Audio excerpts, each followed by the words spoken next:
আল্লাহ তাআলা আমাদেরকে বারবার তাকওয়া অর্জনের আদেশ দিয়েছেন। সাধারণত তাকওয়া আল্লাহ তাআলা অনেক সময় গোটা মানব সম্প্রদায়কে উদ্দেশ্য করে তাকওয়া অর্জনের আদেশ দিয়েছেন। আবার কোন কোন জায়গায় ঈমানদারদেরকে আলাদাভাবে উদ্দেশ্য করে তাকওয়া অর্জনের আদেশ আল্লাহ তাআলা দিয়েছেন। তাহলে তাকওয়া যখন গোটা মানব সম্প্রদায়কে উদ্দেশ্য করে অর্জনের নির্দেশ দেওয়া হয়, এই জায়গায় থাকে এক বিষয়। আবার যখন শুধু ঈমানদারদেরকে তাকওয়া অর্জনের নির্দেশ দেওয়া হয়, এই জায়গায় থাকে আরেক বিষয় বা উদ্দেশ্য। এখন তাকওয়া যদি সমস্ত মানব জাতিকে উদ্দেশ্য করে অর্জনের নির্দেশ আল্লাহ দেন, এই জায়গায় তাকওয়ার অর্থ কি? যেমন আল্লাহ তাআলা কোরআনুল কারীমের প্রসিদ্ধ একটি সূরা সূরাতুন নিসা, এই সূরার শুরুতে আল্লাহ তাআলা বলেন, ইয়া আইয়ুহান নাসুত্তাকু রাব্বাকুমুল্লাযী খালাকাকুম মিন নাফসিন ওয়াহিদাহ ওয়া খালাকা মিনহা যাওজাহা وبث منهما رجالا كثيرا ونساء। আল্লাহ তাআলা এই জায়গায় তাকওয়া অর্জনের নির্দেশ মানব জাতিকে, ইয়া আইয়ুহান নাস, আমিও মানুষ, যে বেঈমান সেও, জোরে বলেন, যে বেঈমান সেও, নাস্তিক সেও মানুষ। আল্লাহ তাআলা বলেন, ইয়া আইয়ুহান নাস ইত্তাকু রাব্বাকুম, তোমরা তোমাদের রবকে ভয় করো। প্রথমত এই পৃথিবীতে যত সৃষ্টি আছে সব সৃষ্টির রব কে? ঈমানদারের রব কে? নাস্তিকের রব কে? হিন্দুর রব কে? বৌদ্ধর রব কে? গোটা সৃষ্টি জগতের সব সৃষ্টির রব কে? আল্লাহ। তাহলে তোমরা তোমাদের রবকে ভয় করো, তার মানে তোমরা তোমাদের রবের উপরে ঈমান আনো। আচ্ছা বলেন তো, যে অমুসলিম, বেঈমান, সব ধর্মের লোক, সব নাস্তিকের লোক, সব নাস্তিক মানুষ, ঈমানদার ব্যতীত, সবার রবকে? আচ্ছা সবাই কি আল্লাহর উপরে ঈমান আনছে? অথচ সবার রবকে, অথচ সবাই রবের উপরে ঈমান আনছে? আরে না।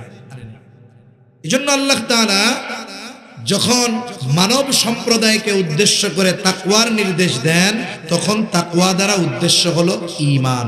কি জোরে বলেন? তাহলে তাকওয়ার অর্থ যদি ঈমান হয়, উদ্দেশ্য যদি ঈমান হয়, তাহলে তরজমাটা কেমন হবে? ইয়া আইয়ুহান নাস, হে মানব সম্প্রদায়, ইত্তাকু রাব্বাকুম, তোমরা তোমাদের রবের উপরে ঈমান আনো। সমস্ত সৃষ্টির রব আল্লাহ, হিন্দুর রব আল্লাহ, বৌদ্ধর রব আল্লাহ, খ্রিস্টানের রব আল্লাহ। তার মানে আল্লাহ বলেন, হে মানব সম্প্রদায়, তোমাদের রবের উপরে তোমরা ঈমান আনো। কোন রব? কেন ঈমান আনবা? কারণ ওই রব শুধু তোমাদের প্রতিপালন লালন পালন করেন এমন নয়, বরং ওই রব তিনি যিনি তোমাদেরকে অস্তিত্ববিহীন অবস্থা থেকে অস্তিত্ব দিয়েছে। আল্লাযী খালাকাকুম মিন নাফসিন ওয়াহিদাহ, ওই রবের উপরে ঈমান আনো যিনি তোমাদেরকে একটি প্রাণ থেকে সৃষ্টি করেছেন। এই বিষয়ের দিকে গেলে আমার আলোচনা অন্যদিকে চলে যাবে, আমি ওইদিকে যাব না।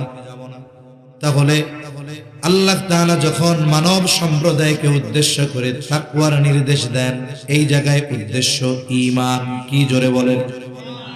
এখন থেকে যখন কোরআন পড়বেন, কোরআন যখন দেখবেন লেখা আছে ইয়া আইয়ুহান নাস ইত্তাকু, আল্লাহকে ভয় করো হে মানব সম্প্রদায়, তখন কি বুঝবেন? এই জায়গায় তাকওয়া দ্বারা উদ্দেশ্য কি?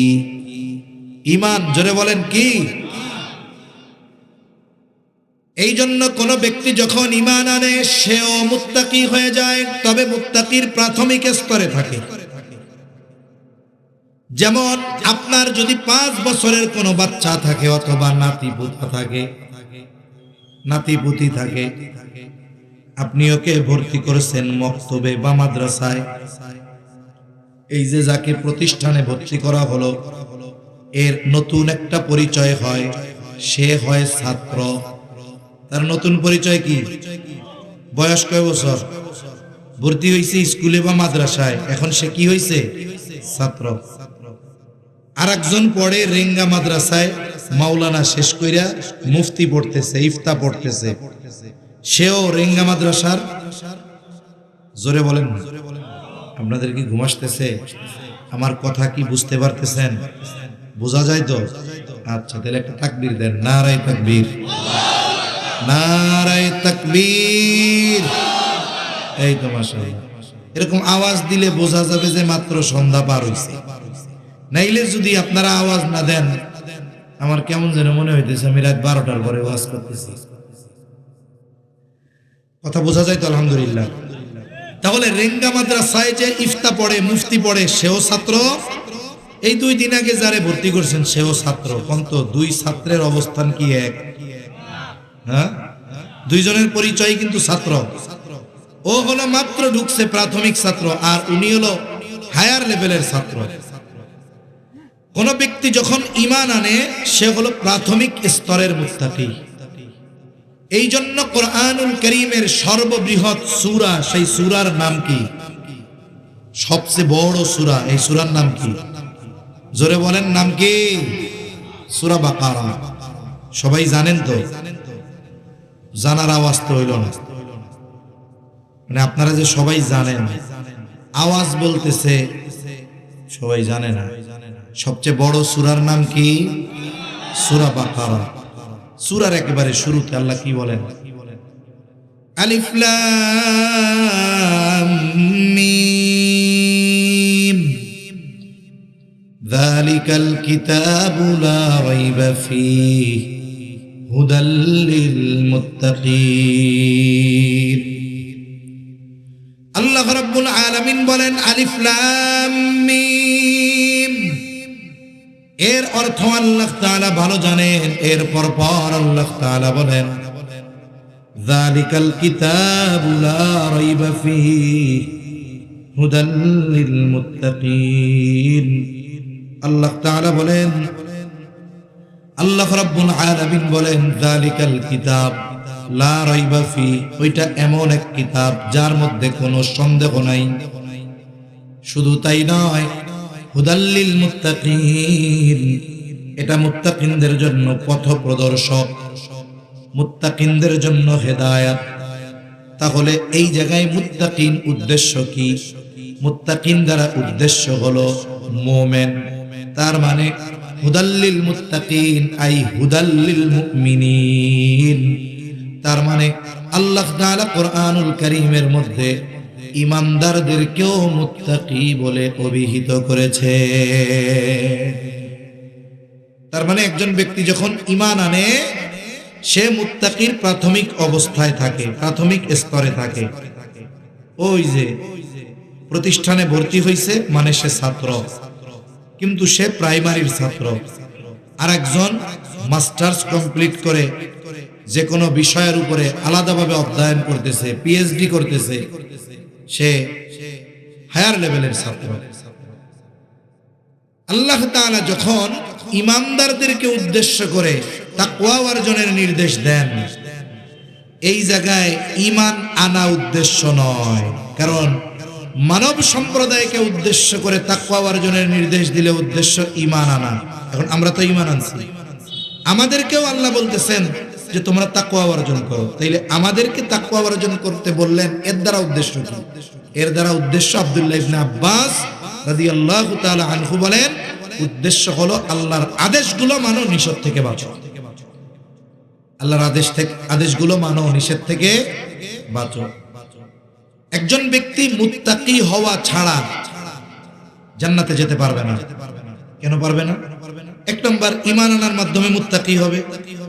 2 নম্বর, আল্লাহর হুকুম আহকাম মানার মাধ্যমে তাকে বিনা হিসাবে জান্নাতে যাওয়ার চেষ্টা করতে হবে। কেন? ঈমান আনার দ্বারা যেই মুত্তাকি হলো, এটার দ্বারা সে অনন্তকাল জাহান্নাম থেকে বাঁচার নিশ্চয়তা পেল। কিন্তু ঈমান আনার পরে যেই তাকওয়া অর্জনের আদেশ আল্লাহ দিচ্ছেন, এই তাকওয়া অর্জন করার দ্বারা ক্ষণস্থায়ী জাহান্নাম থেকে বাঁচার সে নিশ্চয়তা পাবে।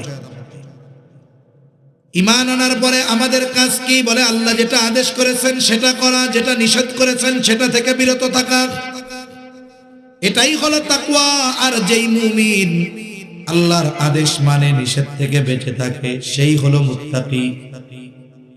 এখন ইচ্ছা করলেই একটা মানুষ মুত্তাকি হয়ে যেতে পারে না, কারণ এই তাকওয়া অর্জনের পথে হাজারো বাধা আছে, বিপত্তি আছে, শয়তান আছে, মানুষ শয়তান আছে, দুনিয়ার ওয়াসওয়াসা আছে। এটা তো এক কঠিন পথ। আল্লাহর সব আদেশ মানবো, সব নিষেধ থেকে বিরত থাকবো, মুত্তাকি হব, এটা তো কঠিন কাজ। আল্লাহ তাআলা বান্দার প্রতি বড় ইহসান করেছেন, দয়া করেছেন। আল্লাহ তাআলা বান্দাকে শুধু মুত্তাকি হওয়ার আদেশ দিয়েছেন এমনটা নয়, বরং সাথে সাথে বান্দা কেমনে মুত্তাকি হবে সেই পদ্ধতিও যিনি জানিয়ে দিয়েছেন তিনি কে? আল্লাহ রাব্বুল আলামিন কোরআনুল কারীমের মধ্যে যত আদেশ নিষেধ করেছেন সবগুলো বাস্তবায়নের পদ্ধতিও আল্লাহ তাআলা জানিয়ে দিয়েছেন দুই ভাবে। একটা হলো আদেশ করবার পর কিংবা নিষেধ করবার পর ওই আদেশ নিষেধ বান্দা কেমনে নিজের জীবনে বাস্তবায়ন করবে, এটা আল্লাহ বলে দিয়েছেন সরাসরি সুস্পষ্ট। আবার অনেক আদেশ নিষেধ আছে যেগুলো করেছেন কিন্তু পদ্ধতিটা সরাসরি বলেন নাই, সূত্র দিয়ে দিয়েছেন। তাহলে কোরআনুল কারীমে যত আদেশ নিষেধ আল্লাহ করেছেন এগুলো পালনের পদ্ধতিও আল্লাহ বলে দিয়েছেন। তবে দুই সিস্টেমে, একটা হলো সরাসরি বলে দিয়েছেন আর একটা হলো ইঙ্গিত দিয়ে দিয়েছেন। দুইটা বিষয়ের যদি উদাহরণ আমরা সামনে আনি বুঝতে সহজ হবে। ঈমানের পরে সবচাইতে গুরুত্বপূর্ণ ইবাদত হলো নামাজ। নামাজ কত গুরুত্বপূর্ণ ইবাদত!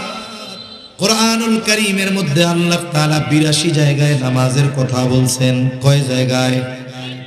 আরো জোরে। ৮২ জায়গায়।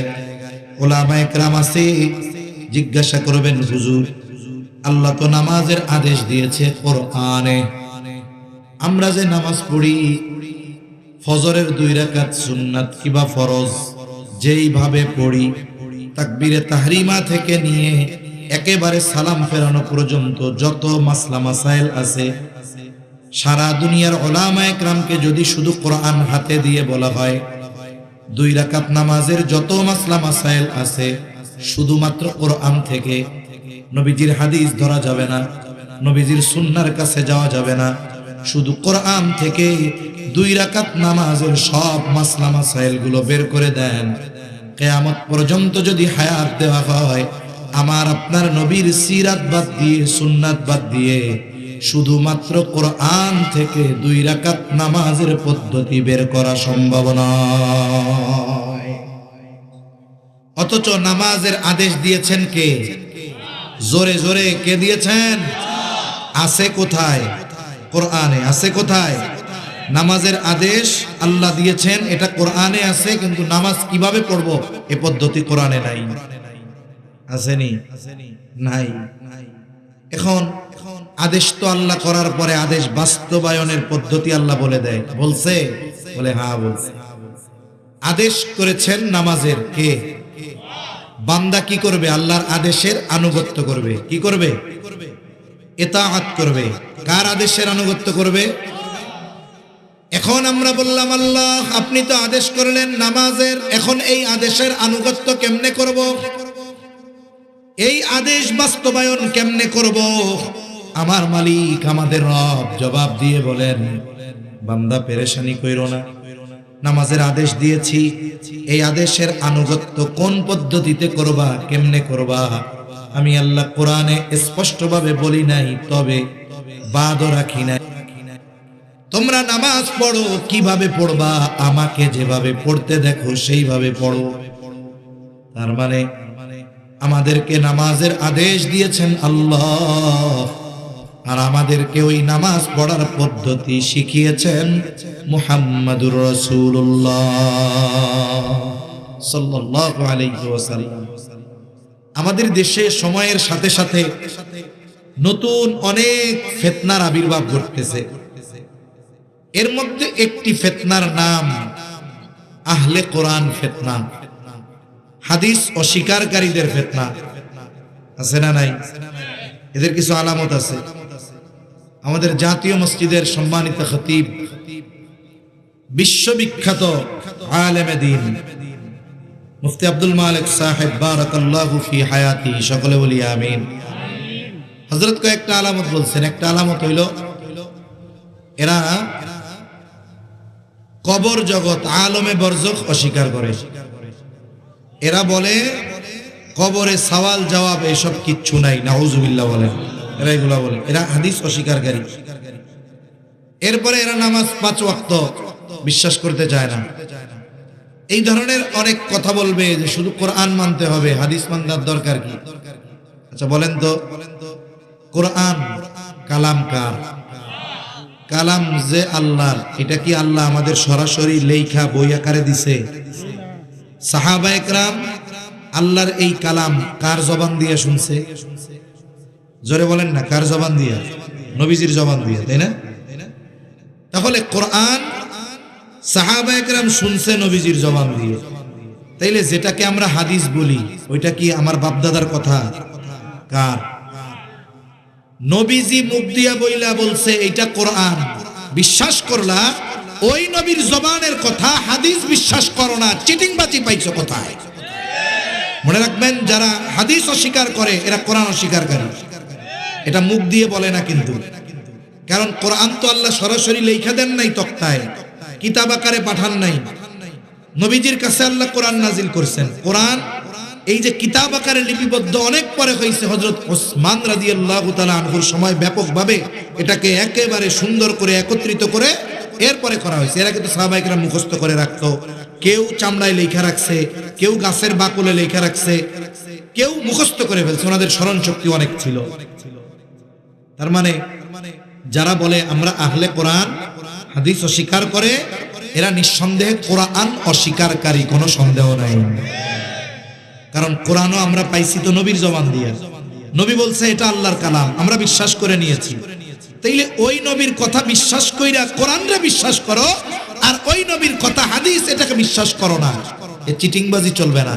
এটা মোটা জ্ঞানের অধিকারী মানে সূক্ষ্ম জ্ঞানের অধিকারী হওয়া লাগে না। এটা একজন সাধারণ মুসলমানই বুঝবে। এগুলো ভণ্ড বাটপার, এগুলো ভ্রান্ত আকীদা। এজন্য সাবধান থাকতে হবে এগুলো থেকে। আল্লাহ হেফাজত করুক। তাহলে কোরআনে নামাজের আদেশ, নামাজ শিখিয়েছেন মুহাম্মাদুর রাসূলুল্লাহ সাল্লাল্লাহু আলাইহি ওয়াসাল্লাম। যেমন হজ করতে হবে, যার সামর্থ্য তার জন্য হজ করা ফরজ। আদেশটা কার? আরো জোরে বলেন কার? এখন হজ কেমনে কেমনে করব? পদ্ধতি তো পরিপূর্ণ কোরআনে নাই। আমার আপনার নবীজি বলেন খুদু আন্নি মানাসিকাকুম। আল্লাহ তো হজের আদেশ করছে, হজ কেমনে করবা, কিভাবে করবা, এটা তোমরা আমার থেকে শিখে না। আরো একটা উদাহরণ দেই। নামাজের বাহিরে ভেতরে 13 ফরজ। ভেতরের ফরজগুলোর মধ্যে একটি ফরজ হলো রুকু করা। কি করা? জোরে কোন? রুকু করা। রুকু। এখন আপনাদের এই মসজিদে আমি নামাজে দাঁড়াইলাম, আমার পাশে যেই মুসল্লি, উনি আলিমও না, কিচ্ছুই না, সাধারণ একজন নামাজি। ইমাম সাহেব কেরাত শেষ করে রুকুতে গেলেন। রুকুতে ওই আল্লাহর বান্দা উনিও রুকুতে গেছে। রুকু শব্দের শাব্দিক অর্থ হলো ঝুঁকা। এখন আমি ঝুঁকছি, তবে মাথা আর পিঠটারে একটু এরকম বাঁকা করছি। শুধু রুকুতে গেলে যাই কেমনে? এইরকম হয়ে যায় না? আমরা সোজার থেকে এরকম হয়ে যায়। আমি রুকুটা দিছি এতটুকু, মাথাটারে একটু কি করছি? ঝুঁকাইছি। নামাজ শেষ করার পরে আমার পাশে যিনি আছেন, উনি কি আলেম? কিচ্ছুই না। আমার দিয়ে কইল, এটা তো দিয়ে হুজুর হুজুর লাগে, কিতা নামাজ পড়লাম? নামাজ তো পড়ছি, কে রুকু করলা না কেন? আমি তো রুকু করছি। কই রুকু করছো? আরে আমি যদি তখন বলি, আরে চাচা আপনি জানেন রুকুর অর্থ কি? রুকু অর্থ হলো ঝুঁকা। আমি একটু মাথা ঝুঁকাইছি তো। ইতারে তো রুকু হয় না ভাই। আপনাদের ভাষায় আমারে কইব আর কি। অনেকের মুরব্বী যারা, এনারা তো আর শুদ্ধ ভাষা পারে না, এই জন্য অনেক মুরব্বীর সাথে কথা বলি, মাঝে মধ্যে বুঝি না, মাঝে মধ্যে ওনারা দুই চারটা বলে, আমি একটু মাঝে মধ্যে শিখি, ভালোই লাগে আলহামদুলিল্লাহ। তাই তারে তো রুকু হয় না। এখন আমি যদি তারে বলি রুকু কাকে বলে, আরে রুকু হবে হলো তুমি সোজা থেকে একবারে এরকম বাঁকা হয়ে যাবে, ডালের মতো হয়ে যাবে, এলের মতো হয়ে যাবে, তোমার মাথা আর পিঠ একবারে সমান সমান থাকবে, মাথা আর পিঠের উপরে একটা লাকড়ি রাখলে একেবারে সোজা থাকবে এরকম, এইটারে রুকু কয়। এখন ওনারে যদি বলি আল্লাহ তো বলছে রুকু করতে, রুকু মানে ঝুঁকা, তাইলে রুকু মানে যে এতটুকু ঝুঁকতে হবে, কতটুকু থাকতে হবে, এটা কোথার থেকে শিখছেন? উনি বলবে আমরা নবী শিখাইছে। তার মানে কি রুকুর আদেশ করছে কে? রুকু কিভাবে করতে হবে, কতটুকু থাকতে হবে, এটা শিখাইছে কে? নবীজি। তাহলে কি বলতেছিলাম, আল্লাহ তাআলা যখন কোনো আদেশ করেন, ওই আদেশ বাস্তবায়নের সুস্পষ্ট পদ্ধতিও আল্লাহ বলে দেন। আবার সুস্পষ্ট পদ্ধতি যদি না বলেন, ইঙ্গিত দিয়া দেন যে এই আদেশটা কেমনে বাস্তবায়ন করবা, ওই জায়গা থেকে শিখো। আমার আপনার নবীর ব্যাপারে আল্লাহ ইঙ্গিত দিছেন, বান্দা আমার যেই আদেশটা আছে, সুস্পষ্ট নির্দেশনা যদি কোরআনে না থাকে, আমার রাসূলের কাছ থেকে ওটা শিখে নাও। আবার অনেক নিষেধ আছে, নিষেধগুলার করার ক্ষেত্রেও আল্লাহ তাআলা কত সুন্দর সিস্টেম। আল্লাহ নিষেধ থেকে বাঁচবা কেমনে, এই পদ্ধতিও আল্লাহ বলে দিয়েছেন। ওদিকে গেলে আমার কথা লম্বা হবে, আমি আমার কথার দিক যাই। আরেকটা হলো আল্লাহ তাআলা আদেশ করার সাথে সাথে ওই আদেশ বাস্তবায়নের পদ্ধতি নিজেই বলে দেন। অনেক সময় আছে নতুন কাউকে যদি কোনো কিছু আদেশ করা হয়, তার জন্য কঠিন মনে হয়। যেমন আপনি যদি এমন কোন ব্যক্তি যে কোনোদিন মৌলভীবাজার যায় নাই, সিলেটও যায় নাই, এইদিকে সর্বোচ্চ ফেন্সুগঞ্জ, এইদিকে সর্বোচ্চ ধরেন আর কিছু দূর গেছে, এইরকম কোন এক ব্যক্তিকে যদি আপনি হঠাৎ করে এখন বলেন কালকে সকালে তোমার ঢাকা যাইতে হবে, যারা ঢাকা যাওয়া আসা করেন বলেন তো ঢাকা যাওয়া আসা কি কঠিন? কঠিন না তো, সহজ। কিন্তু যে জীবনে যায় নাই ওরে যদি বলেন, ও তো ভয়ে শেষ, উরে আল্লাহ আমি জীবনে ফেন্সুগঞ্জ পার হই নাই, জীবনে মৌলভীবাজার গেলাম না, জীবনে সিলেট গেলাম না, আমি ঢাকা যেতে পারবো না। আদেশটা তার জন্য কঠিন। এখন আপনি কইলেন বাইরে এত চিন্তা করো কেন, কোনো পেরেশানির কারণ নেই, সুন্দর মতো আমি তোমার এই জায়গার থেকে মাইজগাঁও স্টেশন একটা আছে না, তুমি কোনো পেরেশানি করবা না, সকালে ট্রেন যেটা আসে সিলেট থেকে, তোমারে আমি একটা ট্রেনে উঠাইয়া দিব, তুমি শুধু ওই ট্রেনে বসে থাকবা, তোমার আর কোনো কাম কাজ নাই। একেবারে এই ট্রেন সব শেষ, যেই জায়গায় গিয়া সবাই নাইমা যাবে, তুমিও নাইমা যাবা, এবং ওই মানুষগুলো যেই দিক যাবে তুমিও সেই দিক যাবা, কারণ ট্রেন থেকে নামার পরে এক রাস্তা দিয়ে সবার বাইরে যেতে হয়। তুমি তাদের সাথে যাইতে থাকবা, একটু হাঁটার পরেই দেখবা ওই যে পাশের বাড়ির আব্দুল করিম তোমারে এসে নিয়ে যাইব। বলেন তো আদেশ করার সাথে সাথে যত ভয় লাগতেছিল, কঠিন লাগতেছিল, পদ্ধতি বলে দেওয়ার পরে ওই সময়ের মতো কঠিন লাগবে? এখন মনে হইব ও তাহলে তো সহজই আছে, বসমু নামমু আর যামু। এখন মনে করেন করে দিচ্ছেন ট্রেনে উঠে, আর ও সুন্দর মতো কমলাপুর নাইমা মানুষের সাথে হাঁটতেছে, ও তো কিছুই চিনে না। একটু পরেই আব্দুল করিম ডাক দিয়া কয়, ওই আব্দুর রহিম খাড়াও, হেমিয়াইও চলো। এরপরে আপনারে ও ঢাকা গিয়া ফোন দিবে, ও চাচা আমি তো ভাবছিলাম ঢাকা হওয়া কত কঠিন, এখন তো দেখি এটা পানির মতো সোজা। ঠিক না?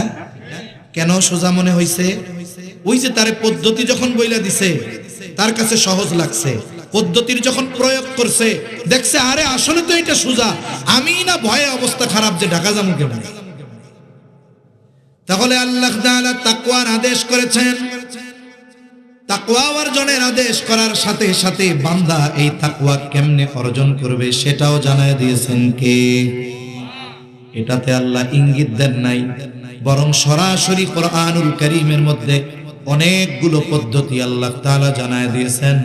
আমরা একটা দুইটা পদ্ধতি নিয়ে জানবো, শুধু জানবো তা নয়, ওই পদ্ধতিগুলোর উপরে আমরা আমল করব ইনশাআল্লাহ। আচ্ছা বলেন তো, এই যে মুত্তাকি, এটা শুধু হুজুর যারা তাদের হইতে হবে, যারা হুজুর না তাদের মুত্তাকি হওয়া লাগবে না? সবার লাগবে? যে ইমানদার তার উপরেই নির্দেশ, ইয়া আইয়ুহাল্লাযীনা আমানুত্তাকুল্লাহ, হ্যাঁ ইমানদারেরা আল্লাহকে ভয় করো, মুত্তাকি হও। তাইলে মুত্তাকি মনে হয় শুধু বুড়া ইমানদাররা হবে, কিন্তু যারা যুবক এদের মুত্তাকি হওয়া লাগবে না। না না, এরা বুড়াকালে হইলে হবে। সবার প্রতি আল্লাহর নির্দেশ, মুত্তাকি হও। এখন আসেন, আল্লাহ বললেন ইয়া আইয়ুহাল্লাযীনা আমানুত্তাকুল্লাহ, হে ইমানদারেরা মুত্তাকি হও। আমরা জিজ্ঞাসা করলাম আল্লাহ কেমন করে মুত্তাকি হব? আল্লাহ তাআলা বলেন ওয়াকুনু মা'আস সাদিকিন, বান্দা মুত্তাকি যদি হতে চাও সত্যবাদীদের সঙ্গী হয়ে যাও। আল্লাহ তাআলা এই বলেন নাই যে আবেদিনদের সঙ্গী হও, যাকিরিনদের সঙ্গী হও, শাকিরিনদের সঙ্গী হও, সাবিরিনদের সঙ্গী হও। আল্লাহ তাআলা বলেন নাই, আল্লাহ বলেছেন সাদিকিনদের সঙ্গী হয়ে যাও। কেন? বুজুর্গানে দিন বলেন সত্যবাদিতা এমন এক গুণ, এই গুণ পরিপূর্ণ অর্জিত তখনই হয় যখন বাকি সমস্ত ভালো গুণ তার অর্জন হয়। সত্যবাদী এমন এক ব্যক্তি যার মধ্যে বাকি সব ভালো গুণ থাকে। কেমনে বুঝাই আপনাদের? একটা গল্প বলি। অনেক সময় মানুষের একটা পরিচয়ের মাধ্যমে তার 10টা পরিচয় পাওয়া যায়, অনেক কিছুর পরিচয় তার জানা যায়। যেমন এক এলাকায় এক মসজিদে বছরের পর বছর ইমাম সাহেব ছিলেন, সাধারণ একজন মানুষ, শুধু কোরআনটা শুদ্ধভাবে পড়তে পারতেন। তাকে এলাকার মানুষ কারি সাহেব কইতেন, যে উনি কোরআনটা পড়তে পারে কিন্তু আলিম না। অনেক বছর পর ওই মসজিদে একজন মাওলানা সাহেবকে ইমাম হিসেবে নিয়োগ দেওয়া হয়েছে। গ্রামের মানুষও অনেক শিক্ষিত না, এরা মনে করে যে মাওলানা এর চাইতে এই দেশে বড় আলেম আর নাই, যে মাওলানা তার চাইতে বড় আলেম আর এই দেশে নাই। যদি কারো মসজিদে বড় আলেম খতিব থাকে তাহলে তার মধ্যে আনন্দ লাগে। অনেকে বলে মিয়া জানো আমাদের মসজিদের খতিবকে অমুক মাওলানা সাহেব। এখন এই মুরব্বী উনি তো অনেক শিক্ষিত না, বুঝে না। উনি ভাবছে যে মাওলানা সে হলো এই দেশের সবচেয়ে বড় আলেম, ওনার মসজিদের ইমাম সাহেব এখন মাওলানা। উনি এক জায়গায় বেড়াইতে গেছে, বেড়াইতে যাওয়ার পর ওই এলাকার মুসল্লির একজনের কাছে জিজ্ঞাসা করছে যে তোমাদের মসজিদের ইমাম সাহেব নাম কি? তা উনি বলছে আমাদের মসজিদের ইমাম সাহেবের নাম মুফতি আব্দুর রহিম। কথার কথা আর কি, মাওলানা বলছে নাকি মুফতি বলছে? মুফতি আব্দুর রহিম। এখন চাচা কি জানে যে মাওলানা সে হলো বাংলাদেশের সবচেয়ে বড় আলেম। এখন ওনারে তো পরিচয় দিছে মুফতি আব্দুর রহিম। এখন চাচা একটু তুচ্ছ কইরা কইতেছে তোমাগো মসজিদের ইমাম সাহেব মুফতি, এইটা বুঝলাম, কিন্তু উনি কি মাওলানা হয়েছিল?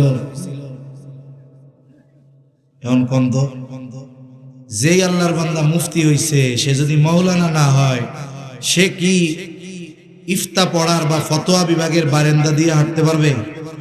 তার মানে সে মাওলানা ক্লাস পার কইরা এরপরে মুফতি হইছে। এখন কেউ যদি পরিচয় দেয় যে আমি মুফতি অমক, তাইলে বুঝতে হবে উনি তো মাওলানা হইছে। আলাদা কইরা উনি মাওলানা এই পরিচয় দেওয়ার কোনো দরকার আছে? যেমন এই জায়গায় অনেকজনের নাম আছে, নামের আগে শুধু মুফতি, মুফতি উবাইদুর রহমান হুজাইফি। এখন বলেন তো উনারে যদি আমি আলাদা করে জিজ্ঞাসা করি ও ভাই আপনি কি মাওলানা, তাহলে আমারে তো কেউ এই বলদের মতো বলদ এই দেশে একটাও।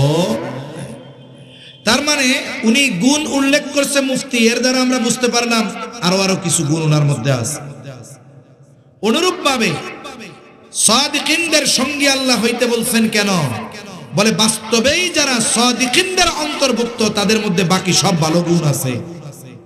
তার মানে আমি যদি প্রকৃতপক্ষে একজন সত্যবাদীর সঙ্গী হই তাইলে আমার মধ্যে ইবাদতের গুণ আসবে, আমার মধ্যে সবরের গুণ আসবে, আমার মধ্যে শুকরের গুণ আসবে।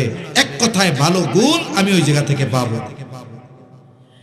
তাকওয়া অর্জনের জন্য আল্লাহ তাআলা এই জন্য সুহবতকে প্রাধান্য দিয়েছেন। আমাদের একটা পরিভাষা আছে, একটা প্রবাদ আছে, সৎসঙ্গ স্বর্গবাস ও সৎসঙ্গ সর্বনাশ। সৎসঙ্গের কারণে মানুষের মধ্যে ভালো গুণ আসে। আপনি যদি আতরের দোকানদারের কাছে বসেন, আতর লাগানো লাগবে না, এমনিতেই দেখবেন আপনার পোশাক আপনার গায়ের মধ্যে আতরের ঘ্রাণ হয়ে যাবে। আবার আপনি নেককার মানুষ, যদি বিড়ি খাওয়া আল্লাহর বান্দার পাশে বসেন, তাহলে কি হইব? মনে করেন একজন চাচা সকালে আসতে ফজরের নামাজে, ভালো মানুষ, নামাজ শেষ করিয়া বের হইছে, চিন্তা করছে শীতের দিন, দোকান থেকে এক কাপ চা খাইয়া এরপরে বাড়িতে যাই। এখন উনি চায়ের দোকানে বসছেন, চা নিছেন, উনি চা খাইতেছেন বিস্কুট দিয়া। আর সমাজে কিছু আল্লাহর বান্দা আছে চা খায় বিড়ি সিগারেট দিয়া, আছে না এরকম? দেখবেন খুব যত্ন কইরা ডান হাতে সিগারেটটা টানে আর বাম হাত দিয়া এক টান বিড়ি খায়, আর ওই ধুমারে চা দিয়া গিলে, আছে না এরকম? মাঝে মধ্যে দেখবেন মনের সুখে এরকম ছাড়ে, আর ডাইনে বামে কেউ থাকলে তারেও মাঝে মধ্যে ফুদিয়া মারে এরকম। এখন আমার চাচা জানতো সুন্দর মতো চাদর টাদর জ্যাকেট ট্যাকেট মাফলার গায়ে দিয়া চা খাইতেছে। এখন ওই লোক সিগারেটও খায়, ধুমাও ছাড়তেছে, ধুমাই গায়ে টায় লাগতেছে। এখন চাচা চা পান খায়া বাড়ি গেছে, বাড়ি গিয়া পোশাক টোশাক খুলছে। একটু পরে চাচি আইসা কয়, সি সি সি সি সি সি, আপনি তাহাজ্জুদের নামাজ পড়েন, ফজরের নামাজে আগে আগে যান, এতদিন তো বুঝি নাই ফজর কইরা আপনি দেরি কইরা আসেন কেন? আপনি এই বুড়াকালে বিড়ি খাওয়া ধরছেন, তাই না? চাচা তো আকাশ থেকে পড়ছে, কয় কি? আমি বিড়ি এইসব জীবনেও খাই নাই, এখনো খাই নাই, কোনোদিন খাই নাই। কয় না না না, আপনার জ্যাকেট, আপনার রুমাল, আপনার মাফলার, চাদর সবকিছুর থেকে বিড়ির গন্ধ আসতেছে, আর আপনি কোন যে আপনি সিগারেট খান। আসলে কি চাচা সিগারেট খাইছে? এই দোষটা কেন হইল? সঙ্গর কারণে। মনে রাখতে হবে, অনেক সময় ভালো মানুষ ফেসে যায় খারাপ মানুষের সঙ্গের কারণে। অনেক সময় খারাপ মানুষ ভালো হয়ে যায় ভালো মানুষদের সাথে থাকার কারণে। চুম্বকের একটা গুণ আছে, চুম্বক লোহার চাইতে দুর্বল, মজবুত না, কিন্তু একটা গুণ আছে যে চুম্বক অন্যান্য লৌহজাত দ্রব্যকে আকর্ষণ করতে পারে, নিজের দিকে টানতে পারে। লোহার মধ্যে এই গুণ নাই। লোহা যদি এখন চুম্বক রে মায়ের দিয়ে কয়, ওই তোর ওই গুণ আমারে দে, নাইলে কিন্তু তোরে মাইরা একেবারে টুকরা টুকরা করে ফেলাবো। বলেন তো, যতই ক্ষমতা দেখাক না কেন, চুম্বকের গুণ লোহা অর্জন করতে পারবে? যদি মস্তানি না দেখাইয়া, অহংকার না করিয়া, সুন্দর মতো ওই লোহার টুকরাটা যদি চুম্বকের টুকরার সাথে লাইগা থাকে, চুপ করে বয়া থাকে, এক মাসও লাগবে না। যদি কয়েকদিন লোহা চুম্বকের সাথে লেগে থাকে, ওই চুম্বকটাকে কিছুদিন পর আলাদা করবেন লোহা থেকে। এইবার ওই লোহাটা নিয়ে যখন আরেকটা লোহার দিকে ধরা হবে, ওই লোহাটা তখন আরেকটা লোহাকে আকর্ষণ করবে নিজের দিকে। এই যে আকর্ষণ করার গুণ লোহা অর্জন করেছে, অহংকার শক্তি আর বিদ্যা বুদ্ধি দিয়ে নয়, বরং সুহবতের মাধ্যমে। এই জন্য সঙ্গর বড় একটা প্রভাব। যেমন মানুষের সাথে আমার সঙ্গ হবে, ওই মানুষের গুণ ভালো হোক কিংবা মন্দ আমার মধ্যে আসবে। দেখুন, এই দেশে অনেক বড় বড় আহলুল্লাহ আছে, বুজুর্গ আছে, যারা আলিম না, কিন্তু হাজারো আলিম তাদের হাতে বায়াত। যেমন একজন ছিলেন প্রফেসর হামিদুর রহমান রহমাতুল্লাহি আলাইহি, হাফিজি হুজুর রহমাতুল্লাহি আলাইহির খলিফা ছিলেন প্রফেসর হামিদুর রহমান রহমাতুল্লাহি আলাইহি। 1 বছরের মতো হয়েছে মনে হয় ইন্তেকাল করেছেন। ইসলামের জন্য অনেক খেদমত নীরবে নিবৃতে করেছেন। উনি বুয়েটের একজন প্রফেসর, কিন্তু হাফেজি হুজুরের সোহবত তাকে এত এত দামি বানায়া দিয়েছে, দেশ বিদেশের হাজারো হাজারো শাইখুল হাদিস বড় বড় মুফতি আলিমরা ওই হামিদুর রহমান সাহেব রহমাতুল্লাহি আলাইহির সাথে সম্পর্ক রাখতে। কোন আশায়? ওই যে হাফিজি হুজুরের যে সোহবত অর্জন করছে উনি, ওই রুহানি ইলম ফয়েজ লাভ করার আশায় হাজারো শাইখুল হাদিস হাত রাখছে একজন বুয়েট প্রফেসরের হাতে। দাম বাড়ছে কিসে? উনি কি আলিম শাইখুল হাদিস? না, হাফিজি হুজুরের সোহবতে দাম বেড়ে গেছে। বাংলাদেশে আর একজন আছেন হারদুই হযরতের খলিফা আবরারুল হক সাহেব রহমাতুল্লাহি আলাইহির খলিফা অধ্যক্ষ মিজানুর রহমান সাহেব, ওনার হাতেও বাংলাদেশের হাজারো উলামা ইকরাম বায়াত। কেন গেছে? উনি তো একজন জেনারেল শিক্ষিত। কেন গেছে? বলে উনি যে হারদুই হযরত আবরারুল হক রহমাতুল্লাহি আলাইহির সোহবতে থাইকা যেই গুণ অর্জন করছে ওই গুণ পাওয়ার আশায়। তার মানে বোঝা গেল মূল বিষয়টা হলো অনেক সময় আলিম হওয়া লাগে না, বলে ভালো মানুষের সোহবতে যদি যাওয়া যায়, যদি সম্পদ অর্জন করা যায়, আলিমরাও ওই জেনারেলের কাছ থেকে ওই সম্পদ হাসিলের জন্য চলে আসে। সোহবতের বড় দাম। এজন্য তরুণ যুবক ভাই যারা আছেন ওনারা মনে করতেছে আমরা তো আর সময় নাই, আল্লাহ ওয়ালাকে হাতে যাবো কেমনে। সাদিকিন শব্দটা বহুবচন, এর দ্বারা বহুত কিছু শিক্ষার আছে। আপনি এক জায়গায় গিয়ে একজন ভালো লোকের সাথে মিশবেন এমনটা নয়। আপনি কলেজে ভর্তি হয়েছেন, যে কলেজে ভর্তি হবে সে চাক বা না চাক কিছু মানুষের সাথে তার সম্পর্ক হবে কি হবে না? এখন আপনার তো সম্পর্ক হবে, বন্ধুত্ব হবে, বন্ধু লাগবে। এখন কি করবেন? দেখবেন এই কলেজে কে নামাজি, কে অশ্লীল মন্দ গুনার কাজটা করে না, কে নবীর সুন্নাতের উপরে বেশি চলার চেষ্টা করে, আপনি গিয়ে তারে বন্ধু বানাবেন। তাহলে কি হবে? তার যেই প্রভাব আপনার মধ্যে আসবে। কিন্তু আপনি একজন ভালো ছেলে ছিলেন, নামাজ কালাম বাড়িতে থাকতে পড়তেন, এমসি কলেজে ভর্তি হইয়া একজন টেডি ডিজিটাল বড় নেতার সাথে বন্ধুত্ব লাগাইছেন, কি হবে? আগে নামাজ কালাম পড়তেন, কয়দিন পরে হাফ প্যান্ট পরে ঘুরবেন। এরকম বহুত লোক আমরা দেখছি। ভালো মানুষ ছিল, নামাজি ছিল, দাড়িওয়ালা ছিল, কিন্তু কলেজ ইউনিভার্সিটিতে গেছে, বন্ধু নির্বাচনে ভুল করছে, সঙ্গী নির্বাচনে ভুল করছে, অথচ ওই ভালো সুন্দর চরিত্রওয়ালা সন্তানটা, ছেলেটা সঙ্গদোষের কারণে সর্বোচ্চ খারাপ চরিত্রের অধিকারী হয়ে গেছে। এজন্য অভিভাবক যারা, আপনারা আমরাও যখন সন্তানদেরকে দূরে লেখাপড়া করতে পাঠাই এই বিষয়গুলোর ব্যাপারে গুরুত্ব দিব। যেই ছেলেটা হাই স্কুলে পড়া অবস্থায় ম্যাট্রিক পরীক্ষার আগে জীবনে কোনোদিন সিগারেটের দিকে তাকায় দেখে নাই, ওই ছেলেটা কলেজে যাইয়া খারাপ বন্ধুদের সঙ্গ পেয়ে এবার গাঁজা ফেন্সি ডিলার নেশার জগতের মধ্যে নাই। এই যে খারাপ যে হলো কিসের কারণে? সঙ্গদোষের কারণে। আবার এই দেশের হাজারো যুবক আছে, ইউনিভার্সিটির ছাত্ররা আছে, বুয়েট কুয়েট রুয়েট খুয়েট বলেন আর জাহাঙ্গীরনগর বলেন, হাজার হাজার ছাত্র আছে, ঢুকছিল ডিজিটাল হইয়া, কনসার্ট করতো, গান গাইতো, হাফ প্যান্ট পরে ঘুরতো, কিন্তু ভাগ্যক্রমে দুই চারজন ভালো বন্ধু জুইটা গেছে। এই ভালো বন্ধু পেয়েছে, সঙ্গ পেয়েছে, দুনিয়ার সব ছেড়ে দিয়ে দাড়ি টুপি সুন্নতি লেবাস গায়ে দিয়া আল্লাহওয়ালার বেশে এখন দেখলে মনে হয় কোন মাদ্রাসার মনে হয় মুহাদ্দিস কিবা শাইখুল হাদিস। শুধু তাই না, লম্বা জামা দাড়ি টুপি সব পরিধান করে ওই ইউনিভার্সিটির ক্লাস করতেছে, এমনও হাজারো ছাত্র ছাত্রী এই দেশে আছে না?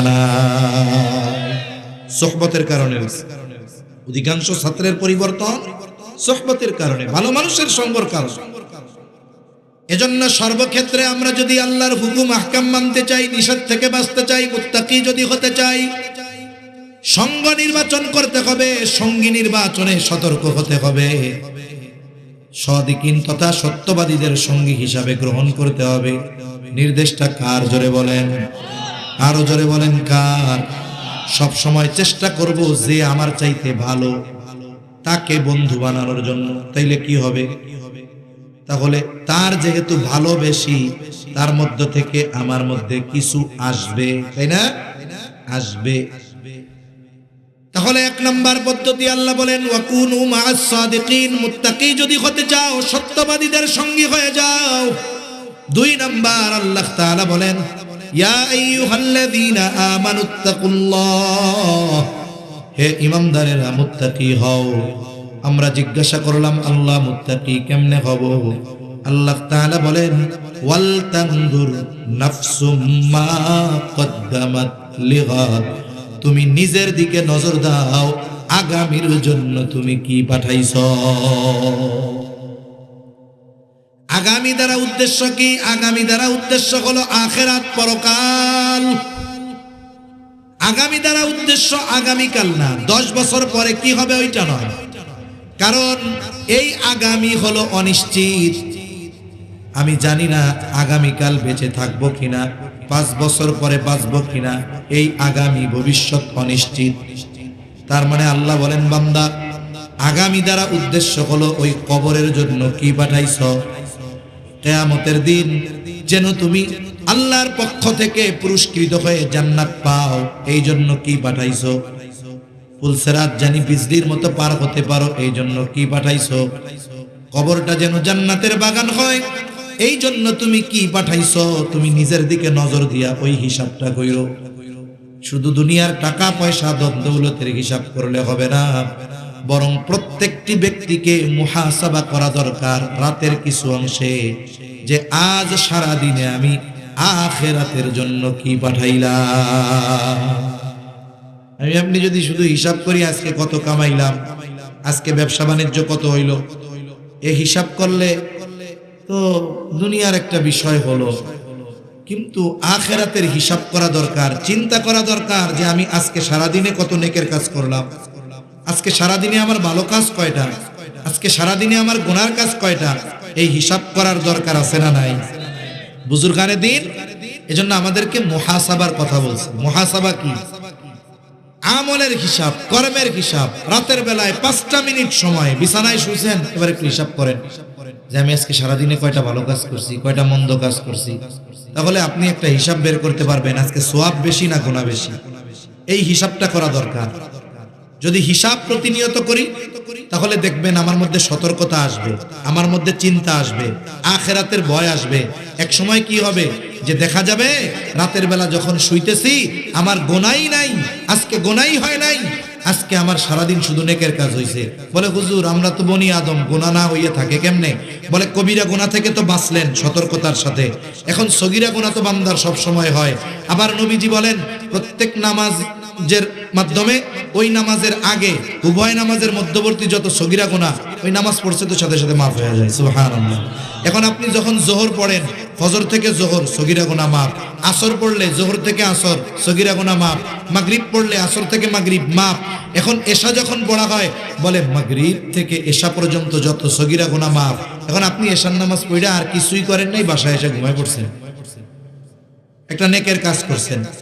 অথবা যখন শুইতে যাবেন, শুইছেন না বিসমিল্লাহ কইয়া, ফট কইরা কাঠের সাথে মাথাটায় ব্যথা লাগছে। মুমিন একটা কাঁটা ফুটলেও তার গুনাহ মাফ হয়। সুবহানাল্লাহ। তার মানে বিছানায় যখন শুইছেন আজকে সারাদিনের কোনো সগীরা গুনাহ নাই। সুবহানাল্লাহ কয় না?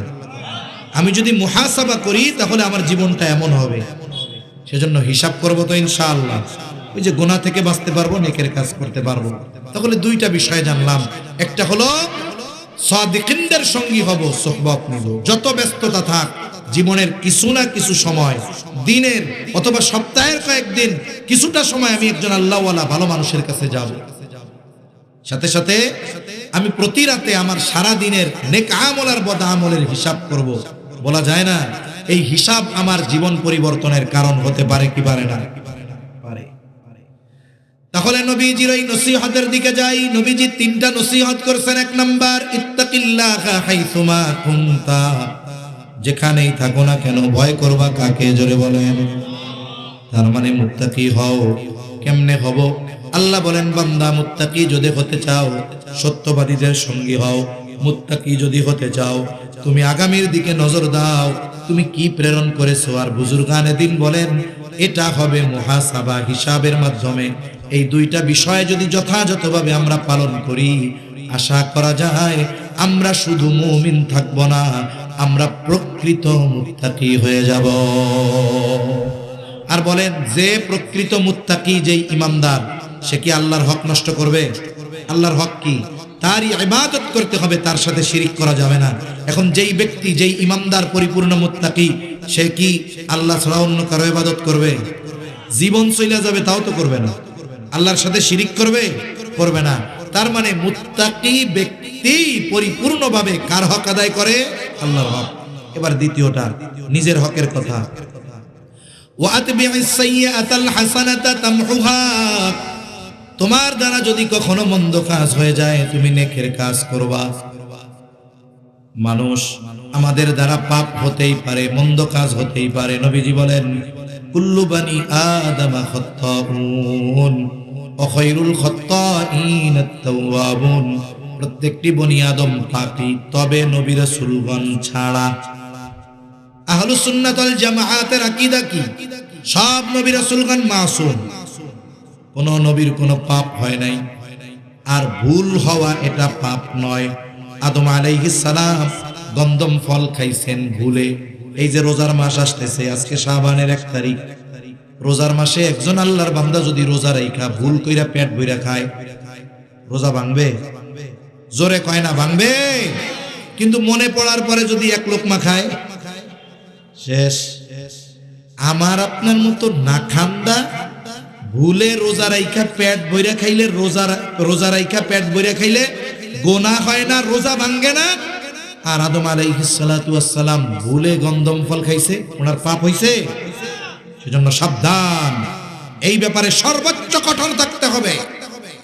আহলুস সুন্নাত ওয়াল জামাতের আকীদা, প্রত্যেকটা নবী রাসূল মাসুম। সাবধান। তাহলে আমাদের দ্বারা গুনাহ হবে স্বাভাবিক, তবে ওই গুনাহ হওয়ার পরে এর উপরে ইস্তেকামতের সাথে থাকা, অটল থাকা, এটাই বোকামি। এই জন্য নবীজি বলেন, প্রত্যেকটি বনি আদম পাপী, ও খায়রুল খাত্তাইন আত-তাওয়াবুন। আর উত্তম পাপী হলো সে, যে পাপের উপরে স্থির না থেকে তাওবা করে। নবীজি বলেন, ওইটাই হলো উত্তম পাপী। আমার আপনার দ্বারা পাপ হতে পারে, অন্যায় হতে পারে, মন্দ কাজ হতে পারে। বলে মন্দ কাজ যেমন, ভালো কাজটা তেমন। মন্দ কাজ যদি হয় কবিরা গুনাহ, তাইলে অবশ্যই অবশ্যই তওবা করতে হবে। মন্দ কাজ যদি হয় কাউকে কষ্ট দেওয়া, তাইলে তার কাছে মাফ চাইতে হবে। এই জন্য মন্দ কাজ যদি হয় বান্দার হক নষ্ট করা, তাইলে আস্তাগফিরুল্লাহ পড়লে কাজ হবে না, আগে তার কাছে মাফ চাইতে হবে। ঠিক কিনা বলে? এই জন্য মন্দ কাজ যেমন, বিপরীতে ভালো কাজটা তেমন। আর মানুষ মন্দ কাজ বা পাপের কাজের দ্বারা মানুষ নিজের উপরে নিজে জুলুম করে। আচ্ছা, আমি যদি পাপ করি, শাস্তি কি আপনি পাবেন না আমি পাবো? তাইলে আমি পাপ করার মাধ্যমে আমাকে আমি শাস্তিযোগ্য করে তুললাম, আমার উপরে আমি জুলুম করলাম। এই যে শাবান মাস শুরু হয়েছে, এর আগের মাসের নাম ছিল কি মাস কন্ত? রজব মাস। রজব মাস হইল হারাম সম্মানিত মাস সমূহের মধ্যে একটা মাস, তাই না? এই হারাম মাসে আল্লাহ তাআলার পক্ষ থেকে সব বান্দাদের উপরে আম একটা নির্দেশ আছে। নির্দেশটা কি? ফালা তাযলিমু ফীহিন্না আনফুসাকুম। বিশেষ করে এই রজব মাস সহ বাকি যে 3 মাস, মোট 4 মাস সম্মানিত মাস, এই মাস সমূহের ব্যাপারে আল্লাহর একটা গুরুত্বপূর্ণ নির্দেশ, ফালা তাযলিমু ফীহিন্না আনফুসাকুম। এই হারাম মাস সমূহে তোমরা নিজেরা নিজেদের উপরে জুলুম করবা না। নির্দেশ কার? কি বলছে? নিজের উপরে নিজে জুলুম করবা না। তাহলে মানুষ নিজের উপরে নিজে জুলুম করে কেমনে? বলে পাপ কাজ করার মাধ্যমে। মোবাইলে গান দেখতেছে, ও তো মনে করতেছে মজা, আসলে কেউ কি মজা করতেছে না, নিজের উপরে জুলুম করতেছে। মিথ্যা বলতেছে, সুদ খাচ্ছে, করতেছে অন্যায়, নিজের উপরে নিজে জুলুম করতেছে। কারণ তার এই অপরাধের শাস্তি আরেকজন ভোগ করবে না, এটা তারাই ভোগ করতে হবে। তাহলে আমি পাপ করার মাধ্যমে আমার উপরে জুলুম করি। যদি ভালো কাজ করি, তার মানে মন্দ কাজটা যেমন, ওইটার আলোকে যখন ভালো কাজ করব, কবিরা গুনাহ করলে তওবা করব, তখন কি হবে? ওই যে মন্দ কাজ, গুনার কাজ, নবীজি বলেন ওটা মুছে যাবে, ওটা মিটে যাবে। সুবহানাল্লাহ। বুজুর্গানে দিন বলেন ওই জায়গা তো গুনাহ ফাঁকা হইল, গুনাহ মুছে দেওয়া হলো, জায়গা তো ফাঁকা। আল্লাহ তাআলা জায়গাটাকে ফাঁকা রাখবে না। ফাউলাইকা ইউবাদদিলুল্লাহু সাইয়্যাতিহিম হাসানাত। আল্লাহ তাআলা ওই ফাঁকা জায়গার গুনাহগুলোকে মুছে নেক দিয়ে ভরপুর করে দিবে। তাইলে যদি গুনার কাজ হয় আমরা কি স্থির থাকবো না খালেস ভাবে তাওবা করব? তাইলে লাভ কাদের? তাওবা করার মাধ্যমে আমি আমার হক আদায় করলাম। মধ্যে দিয়ে আর একটা কথা বলি, আজকে শাবানের কয় তারিখ? জোরে বলেন না। 1 তারিখ। আজকে থেকে আমরা প্রত্যেকদিন তারিখ গুনবো, প্রত্যেকদিন মাগরিবের সময় এসে হিসাব করব। আজকে গেছে 1 তারিখ, কারণ সূর্যাস্তের সাথে সাথে আরবি তারিখ শুরু না, কালকে হিসাব করব। আজকে শাবানের চাঁদের 2 তারিখ। কেন? কারণ নবীজি বলেন আহসু হেলালা শাবান আলি রমাদান, তোমরা রমজানের জন্য শাবানের চাঁদ তথা শাবানের তারিখ গণনা করো। এই তারিখ গণনা করব, আমার আপনার আমলনামায় সওয়াব যোগ হতে থাকবে। সুবহানাল্লাহ বলেন। আমার কথা শেষ, কথা শেষের দিকে। 3 নাম্বার নবীজি সাল্লাল্লাহু আলাইহি ওয়াসাল্লাম বলেন, তাহলে মানুষ নিজের উপরে নিজে পাপ করে কিসের মাধ্যমে? জুলুম করে কিসের মাধ্যমে? পাপ কাজ করার মাধ্যমে, ঠিক কিনা? আর এই যে শাবান মাসে শুনেন, সব কথা মনে রাখা যায় না, কিন্তু ওয়াজে কিছু টার্নিং পয়েন্ট আছে, পয়েন্টগুলো মনে রাখতে হবে। এই যে একটা ফাঁকে দিয়া জেহেনে আল্লাহ দিছে, এই জন্য কইলাম শাবানের 1 তারিখ, কালকে 2 তারিখ, প্রত্যেকদিন গুনবো তো ইনশাআল্লাহ। নবীজি বলছেন আহসু হেলালা শাবান আলি রমাদান, তোমরা রমজানের জন্য শাবানের চাঁদ তথা তারিখ গণনা করো। তার মানে গুনবো তারিখ, হবে সওয়াব। সুবহানাল্লাহ। মুমিন বান্দার সওয়াব অর্জনের পদ্ধতি কত দেখছেন? আপনি খালি হিসাব রাখবেন যে কালকে 2 তারিখ, এই যে হিসাব রাখছেন, হিসাব রাখতে বলছে নবীজি, নবীজির আদেশ, আহসু আদেশ মান্য করলাম, তারিখ গুনবো, সওয়াব হইতে থাকবে। সুবহানাল্লাহ বলেন। 3 নাম্বার নবীজি বলেন ওয়া খালিকিন নাসা বিখুলুকিন হাসানিন, ও আবু যর, মানুষের সাথে সদাচরণ করো। সদাচরণ এটা ব্যাপক অর্থবোধক একটি শব্দ। সদাচার আমরা মনে করি, মানুষ মনে হয় যে মিষ্টি মিষ্টি হেসে হেসে কথা বলে সেই শুধু সদাচারী না। সদাচরণ ব্যাপক অর্থবোধক শব্দ। ওই ব্যক্তি পরিপূর্ণ সদাচরণকারী হতে পারে যেই ব্যক্তি সকল মানুষের সব ধরনের হক আদায় করে। মানুষের হক পরিপূর্ণ যে আদায় করে সেই হলো সদাচারী। সব ধরনের মানুষ, প্রত্যেকেরই আলাদা আলাদা হক আছে। মানুষ হিসাবে মানুষের উপরে মানুষের হক আছে। শুধু তাই না, পশু পাখির হক আছে না নাই? হাদিসের মধ্যে আসছে, নবীজি বলেন কেউ যদি কোনো কারণ ছাড়া একটা চড়ুই পাখিরে হত্যা করে, অনেকে দেখবেন আপনাদের তো এদিকে হাকালুকি হাওড় আছে, অনেকের পাখি মারার শখ আছে, বিনা কারণে পাখি মারছে। নবীজি বলেন কেউ যদি অন্যায়ভাবে কোনো কারণ ছাড়া মজা করতে গিয়ে, নিজের নিশানা ঠিক করতে গিয়ে কোনো কারণ ছাড়া একটা চড়ুই পাখিকে হত্যা করে, এটা চড়ুই পাখির হক নষ্ট করছে সে। কিয়ামতের দিন ওই চড়ুই পাখি আল্লাহর কাছে এই ব্যাপারে ওই ব্যক্তির থেকে জবাবদিহিতা আশা করবে। জবাবদিহিতার ব্যাপারে বলবে, আল্লাহ এই লোকটা দুনিয়া আমার বিনা কারণে হত্যা করছিল, আমি আজকের কারণ জানতে চাই। চিন্তা করে দেখছেন, একটা চড়ুই পাখিরে অন্যায়ভাবে হত্যা করা, এটা তার হক নষ্ট করা। এই ব্যাপারেও কিয়ামতে জবাবদিহিতার কাঠ গড়ায় দাঁড়ানো লাগবে। অথচ আল্লাহর দেওয়া নেয়ামত, মুরগি, গরু, খাসি আল্লাহর নাম নিয়ে জবাই করে ধুমসে খান, কোনো গুনাহ আছে? কিন্তু বিনা কারণে যদি আপনি একটা গরুরে গুতা মারেন, অন্যায় কাজ। কি কাজ? জোরে বলেন। অন্যায় কাজ। অথচ এটারে আল্লাহর নামে জবাই করে খাইলে কোনো অসুবিধা নেই, খাইয়া আলহামদুলিল্লাহ কোন, ওই গরুও খুশি হবে, আল্লাহর শুকরিয়া আদায় হবে। হাদিসের মধ্যে আসছে একজন পাপিষ্ঠা নারী, প্রসিদ্ধ ঘটনা, পিপাসিত কুকুরকে পানি পান করায়া কিয়ামতে আল্লাহর পক্ষ থেকে নাজাতের ঘোষণা পেয়ে গেছে। আরেকজন নারী একটা বিড়ালকে বাইধা রাখছে, হায় হায়, ছাড়েও না, খাইতেও দেয় না, এটা মরে গেছে। নবীজি বলেন এই কারণে তাকে কিয়ামতে আল্লাহ শাস্তি দিবে। সেজন্য সম্মানিত উপস্থিতি, আচরণ, আখলাক এটা অন্যতম এক জিনিস। নবীজির কাছে 2 জন মহিলার খবর আসছে। একজনের ব্যাপারে বলা হলো, ইয়া রাসূলুল্লাহ সাল্লাল্লাহু আলাইহি ওয়াসাল্লাম, এই মহিলা এমন কোন আমল নাই যেটা সে করে না, সারাদিন সব আমল করে, ফরজ ওয়াজিব সুন্নাতে মুআক্কাদা সহ সব, আওয়াবিন ইশরাক চাষ তাহাজ্জুদ কোনো কিছু ছাড়ে না, সকাল সন্ধ্যার তাসবিহ তাহলিল জিকির আজগার কোনো কিছু বাদ যায় না। তবে মহিলার একটা খারাপ অভ্যাস, সে মানুষের সাথে একটু রূঢ় ব্যবহার করে, খারাপ ব্যবহার করে। আর একজন মহিলা, সে যা না করলেই নয় এর বেশি করে না। তার মানে কি? সারা দিনে ফরজ ওয়াজিব সুন্নাতে মুআক্কাদা এর বেশি কিছু করে না। না আছে কোনো নফল নামাজ, না আছে জিকির আজগার, তাসবিহ তাহলিল কোরআন তিলাওয়াত, কিছুই তার নাই। তবে ওই মহিলা মানুষের সাথে ভালো আচরণ করে। এই দুইজনের মধ্যে কে উত্তম? নবীজি সাল্লাল্লাহু আলাইহি ওয়াসাল্লাম ওই অনেক ইবাদতকারিনী মহিলার কথা বলেন নাই। নবীজি বলেন ওই মহিলা উত্তম যে মানুষের সাথে ভালো আচরণ করে। তাহলে কি বোঝা গেল? এই যে সদাচরণ, উত্তম আখলাক, এটা মানুষকে আল্লাহর কাছে দামি বানায় দেয়। এই সদাচরণ, উত্তম আখলাক মিজানে সবচাইতে ওজন হবে।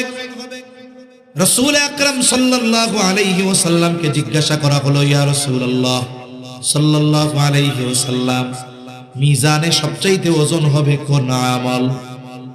ও আমল ওজন দেওয়া হবে। নবীজি নামাজের কথা বলেন নাই, রোজার কথা বলেন নাই, হজের কথা বলেন নাই, যাকাতের কথা বলেন নাই। নবীজি বলেন মিজানে ওজন হবে সবচাইতে যে আমল, সেটা হলো উত্তম চরিত্র। এখন এই সদাচারী হওয়া, উত্তম চরিত্রওয়ালা হওয়া, এটা শুধু মুখ দিয়ে মিষ্টি কথা বললেই হবে না, এটা প্রত্যেকটা মানুষের হক আদায় করতে হবে। দেখুন, প্রাণী, তারও হক আছে আমার উপরে। রাসূল সাল্লাল্লাহু আলাইহি ওয়াসাল্লাম এক উটের ব্যাপারে এক সাহাবীরে ধমক দিচ্ছেন না, যার দ্বারা উপকৃত হইছে, এখন তারে খাইতে দাও না কেন? একটা অবলা প্রাণী, তারও হক আছে। তাইলে যে মানুষ, মানুষের হক আছে না আমার আপনার উপর? একজন মানুষ হিসাবে সে আমার কাছে হক পায়।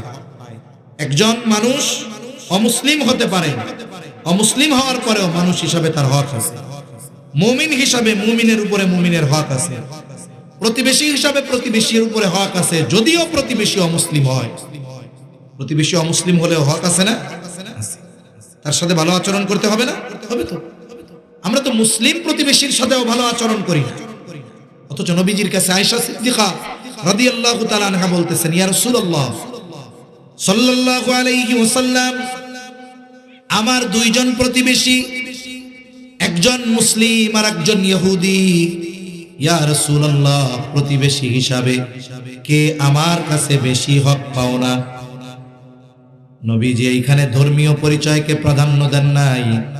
নবীজি বললেন, আয়েশা, যার দরজা তোমার দরজার বেশি কাছে, প্রতিবেশী হিসাবে সে তোমার কাছে বেশি হকদার। একজন মুসলিম, সেও যদি আমার প্রতিবেশী হয়, সে আমার কাছে সদাচরণ, ভালো ব্যবহার প্রতিবেশী হিসাবে পাও না। সুবহানাল্লাহ, ইসলাম কত সুন্দর। আবার একজন প্রতিবেশী যদি মুসলিম হয়, তাহলে তার হক দ্বিগুণ হয়ে যায়। একে তো প্রতিবেশী হিসাবে পাও না, দ্বিতীয়ত আত্মীয় হিসাবে হক। আবার সে মুসলিম হিসাবে হক। তৃতীয়, যদি সে আত্মীয় হয়, তাহলে আত্মীয় হিসাবে হক। একটু চিন্তা করেন, আমরা মানুষের সাথে সদাচরণ করি না, মানুষের আচরণগত হক নষ্ট করি। একজন মানুষ আপনাদের মধ্যে যিনি মুরব্বী আছেন, যে আমার বয়সে বড়, আমার আত্মীয় না, প্রতিবেশীও না, হয়তো আগে কোনোদিন দেখাও হয় নাই, কিন্তু উনি আমার কাছে একটা হক পাও না। কি? যিনি আমার চেয়ে বয়সে বড়, তিনি আমার কাছে উত্তম ব্যবহার, এটা ওনার হক পাওয়া। নবীজি বলেন, মাল্লাম ইয়ারহাম সগীরানা ওয়ালাম ইউক্কির কাবীরানা ফালাইসা মিন্না। নবীজি বলেন, যে ছোটকে স্নেহ করে না, যে আমার ছোট, সে আমার কাছে কি হক পাও না? ভালো আচরণ, স্নেহ। যিনি আমার বড়, তিনি আমার কাছে কি পাও না? বলে, তিনি আমার কাছে সম্মান পাও না। আমি যদি এখন কোনো বড় মানুষ তাকে অসম্মান করি, আমি তার হক নষ্ট করলাম। আমি একজন ছোট মানুষ, বিনা কারণে তাকে স্নেহ করলাম না, কষ্ট দিলাম, আমি তার হক নষ্ট করলাম। সুতরাং সাবধান, কিয়ামতের দিন এই আচরণগত হকগুলোর বিষয়েও ফয়সালা করবেন কে? নবীজি সাল্লাল্লাহু আলাইহি ওয়াসাল্লাম বলেন, তোমরা ওই দিন আসার আগে সতর্ক হয়ে যাও, যেই দিন আল্লাহ তাআলা বাদী বিবাদীর মধ্যে ফয়সালা করবে।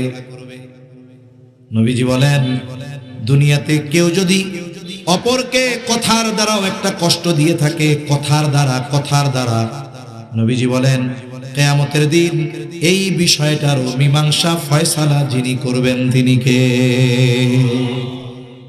একটা কথা, আমি আপনারে অন্যায়ভাবে বলছি, কষ্ট দিছি, মাফ চাই নাই, এই বিষয়টারও বিচার হবে, ফয়সালা হবে কিয়ামতে। কি জটিল অবস্থা চিন্তা করছেন? তাহলে আমরা মানুষের হকের ব্যাপারে এত উদাসীন কেন? অনেক হাজী সাহেব আছে, মসজিদের সভাপতি, মাদ্রাসার সেক্রেটারি, 3 বার হজ করে আলগাজ হইছে, বোনের সম্পদ গপ গপ করে গিলা খেয়ে ফেলছে, এমন আল্লাহর ওলি আছে না নাই? অভাব নাই।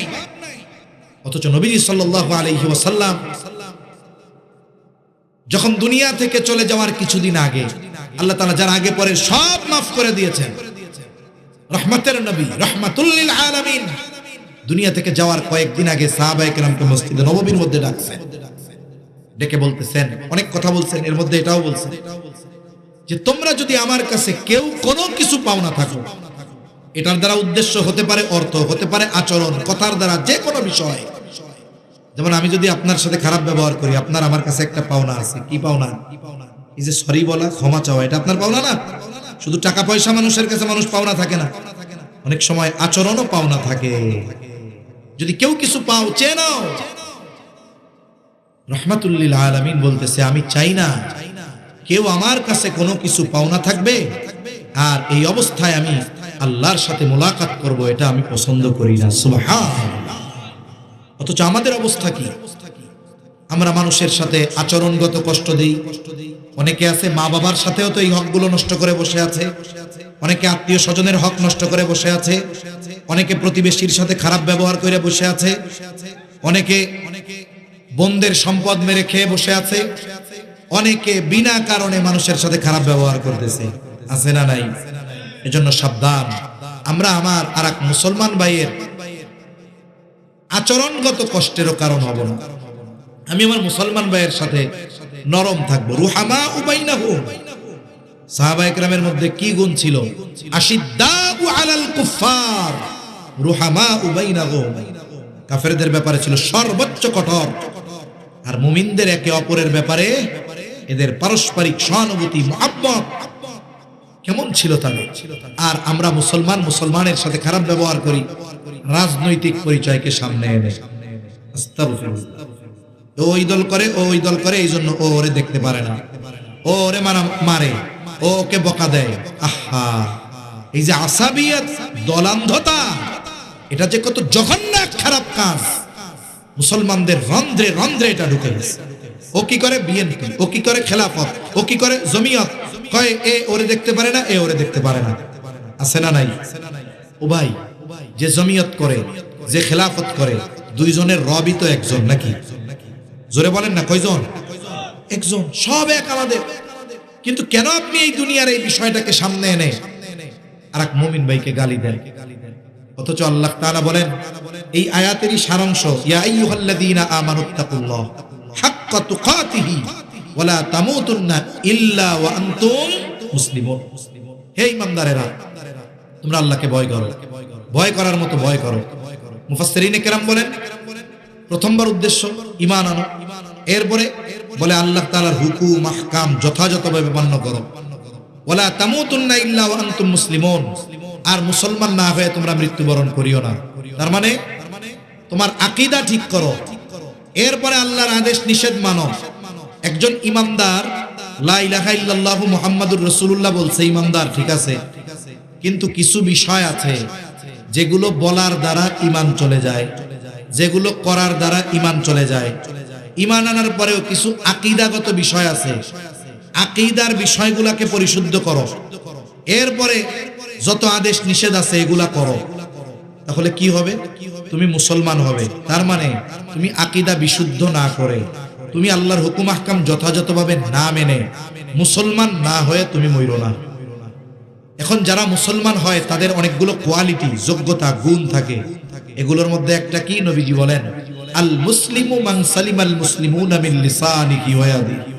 নবীজি বলেন প্রকৃত মুসলমান হলো সে যার জবান আর হাতের অনিষ্ট থেকে অপর মুসলমান নিরাপদ থাকে। দেখুন, ইবাদত করার পরেও কোন মুসলমান যদি জবানকে নিয়ন্ত্রণ না করতে পারে, কথার দ্বারা আর এক মুসলমানকে কষ্ট দেয়, ও আবেদ হইতে পারবে কিন্তু প্রকৃত মুসলমান হতে পারবে না। এই জন্য আমি আপনি মুসলমান হয়ে মরতে যদি চাই, তাহলে ইবাদত, ঈমান, আকীদা এগুলোর সাথে সাথে আমার মুসলমান ভাইদের সাথে ভালো ব্যবহার করার দরকার আছে না নাই? আছে না নাই? এজন্য সদাচারী যদি হতে চাই, সদাচরণকারী যদি হতে চাই, প্রত্যেকটা মানুষ যে যেই ধরনের হক আমার কাছে পায়, হকটা আচরণগত হোক, হকটা অর্থনৈতিক হক হোক, হকটা জমির সাথে সম্পৃক্ত হোক, হকটা লেনদেন টাকা পয়সার সাথে হোক, সব ধরনের হক আমরা আদায় করব তো ইনশাআল্লাহ। আসছে? হ্যাঁ, আচ্ছা, সব ধরনের হক আমরা আদায় করব তো ইনশাআল্লাহ। আল্লাহ তৌফিক দান করেন। শুনুন, কিয়ামতের দিন সবচেয়ে নিঃস্ব হবে কে? নবীজি সাল্লাল্লাহু আলাইহি ওয়াসাল্লাম সাহাবায়ে কেরামকে জিজ্ঞাসা করতেছে, কে হবে কিয়ামতের দিন মুফলিস, মিসকিন কে হবে? সাহাবায়ে কেরাম বললেন, আল্লাহ এবং তার রাসূল ভালো জানেন। নবীজি সাল্লাল্লাহু আলাইহি ওয়াসাল্লাম তখন বললেন, কিয়ামতের দিন সবচেয়ে নিঃস্ব হবে ওই ব্যক্তি দুনিয়ায় যার আমলের অভাব ছিল না, হজের অভাব ছিল না, যাকাতের অভাব ছিল না, দান সাদকার অভাব ছিল না, কিন্তু দুনিয়ায় মানুষের হক নষ্ট করত, মানুষের সাথে খারাপ ব্যবহার করছে, মাফ চাইতে পারে নাই, আইল কুপাইয়া আরেকজনের জমি নিজের জমির মধ্যে নিয়ে নিছে, চিরে খালি কষ্টই দিচ্ছে। অনেক ধনী মানুষ আছে, ও চিন্তা করে যে পাশের বাড়িওয়ালারে যদি কোনো মতে উঠাইয়া দিতে পারি তাহলে আমার বাড়িটা সুন্দর হয়। আছেন এরকম অনেকে। এইবার প্রতিবেশীরে কষ্ট দেয় কেমনে জানেন? সুন্দর মতো 2 তলা বাড়ি বানাইছে, গরিব মানুষ, তার বাড়ির উঠানে পোলা পান্ডে জালনা দিয়া কয়, আব্বু হিসু করে দেব। বুঝতে পারছেন নি? থুথু ফালায়, কাশি ফালায়, আইঠা পানি, ময়লা ফালায়, মানে প্রতিবেশীরে বুঝায় তুই ভাগ, নইলে কিন্তু তোর শান্তি আর নাই। এরকম লোক আছে না নাই? এই যে প্রতিবেশীর সম্পদ অন্যায়ভাবে দখল দেয়, প্রতিবেশীর সাথে খারাপ আচরণ করে, অথচ নবীজি সাল্লাল্লাহু আলাইহি ওয়াসাল্লাম প্রতিবেশীর হকের ব্যাপারে কি বলেন? আউসিনি জিবরিলু বিল জার হাত্তা যানানতু আন্নাহু সায়ুওয়ারিসাহু। নবীজি বলেন, জিবরাইল আমাকে প্রতিবেশীর হকের ব্যাপারে এত তাকিদ দিচ্ছিল, এত গুরুত্ব দিচ্ছিল, আমি একটা সময় মনে করেছিলাম যে প্রতিবেশীকে হয়তো ওয়ারিশ বানায়া দেওয়া হবে। এজন্য প্রতিবেশী যদি অভাবী, দরিদ্র, গরিব হয়, আমরা তার উপরে চাইপা বসবো না, খবরদার। নবীজি সাল্লাল্লাহু আলাইহি ওয়াসাল্লাম হাদিসের মধ্যে আসছে, নবীজি বলেন, তোমরা তরকারির মধ্যে ঝোল বাড়ায় দাও। কেন? নবীজি বলেন, যাতে করে তোমরা প্রতিবেশীর খোঁজ খবর রাখতে পারো। যেহেতু প্রতিবেশীর কথা বলতে গিয়া জেনে আরেক কথা আসছে, এই যে সামনে আসতেছে রোজার মাস, আসতেছে না? অনেকের সামনে দেখবেন ইফতারের সময় 15 প্রকারের খাবার থাকবে। বলেন তো, ইফতারের সময় কোনো মানুষ ওই 15 প্রকার আইটেম থেকে একটা একটা খাইতে পারবে নাকি? পারবে না। 2 গ্লাস শরবত খেলে পেট ভরে যায়, কিন্তু 15 প্রকারের খাবার দাবার, ফল ফ্রুটস আছে, কিন্তু তরমুজ নাই। কি নাই? 15 প্রকার আছে, কোনটা নাই? রোজাদার আফসোসে শেষ, আরে তরমুজ নাই রে, তরমুজ যদি থাকতো কত ভালো হইতো। তার মানে ওনার ভাবসাব এরকম, সামনে 15 প্রকার ইফতার আছে, এগুলা খাইলে রোজা কবুল হবে না, তরমুজ না খাইতে পারলে। উনি তরমুজের জন্য আফসোস করে শেষ, কিন্তু ওনার প্রতিবেশী সেহরির সময় ভাত রান্না করছিল, ওইটারে পানি দিয়া রাখছে, তরকারি মরকারি কিচ্ছু নাই, সামান্য একটু মরিচ পোড়া দিয়া ভর্তা বানাইয়া বৈশা রইছে, আজান দিবে, পানি ভাত দিয়া ইফতার করবে। এরকম লোক আশেপাশে আছে না নাই? আমি পেট ভইরা ইফতার করতেছি, খাইতেছি, আমার পাশে আমার আরেক প্রতিবেশী অভাবে ইফতার করার জন্য পান্তা ভাতার মরিচ নিয়ে বৈশা আছে। আমি কেমন রোজাদার, আমি কেমন রোজাদার ও ভাই। এজন্য অনেক মানুষ আছে আমার আপনার আশেপাশে, উনি রোজা রাখেন, ইবাদত বন্দেগী করেন, কিন্তু রোজা রাখার জন্য ইফতার, সাহরি এগুলার টাকা অর্জন করতে গিয়ে ওনাকে জমিনে পরিশ্রম করতে হয়, কঠিন কাজ করতে হয়। এই কারণে রোজা কষ্ট করে রাখে, তারাবি পড়তে কষ্ট হয়। আল্লাহ আপনাদের যাদের সামর্থ্য দিছে, ওই বাড়ির মানুষগুলাকে আপনি আপনার মেহমান বানায় নেন রোজার মধ্যে। অন্যান্য সময় 15 প্রকার দিয়ে ইফতার করতেন, ভাই 10 প্রকার বাদ দিয়া দেন, 5 প্রকার ইফতার দিয়ে যদি রোজা ভাঙ্গি, ইফতারের সময় 5 প্রকার খাবার দিয়ে যদি ইফতার করা হয়, তাহলে তো রোজা কবুল হবে নাকি? হবে তো? আচ্ছা হবে। তাইলে আপনি এই অতিরিক্ত ব্যয়টা না করে এই টাকাটা ওই রোজাদার বাইরে দেন, যে ভাই এই যে রোজার মাস, তোমারে 2 বস্তা চাউল কিনে দিলাম, 2 কেজি ডাউল কিনে দিলাম, এই যে 3000 টাকা দিলাম, তুমি এটা দিয়ে মাছ তরকারি গোশত কিনে রোজা রাখো, রোজার মাসে আর পরিশ্রম করো না। ভাইরে আমি রোজা রাখলাম, আমারটা কবুল হতেও পারে নাও পারে, ওরে সহযোগিতা করলাম, ওর রোজা কবুল হতে পারে নাও পারে, তবে ওর রোজা কবুল হইলে যেই সওয়াব পাইতো আমি অটোমেটিক ওই পরিমাণ সওয়াবের মালিক হয়ে যাব। সুবহানাল্লাহ বলেন। এজন্যই যে রোজার মাস আমরা প্রতিবেশীর দিকে খেয়াল রাখবো তো ইনশাআল্লাহ। নবীজি এক হাদিসের মধ্যে বলেন, লাইসাল মুমিন আল্লাযী ইয়াশবাউ, ওই ব্যক্তি মুমিন নয় যে নিজে পেট পুরে খায় আর তার প্রতিবেশী পাশে অভুক্ত থাকে। এমনটা যেন রোজার মাসে না হয়।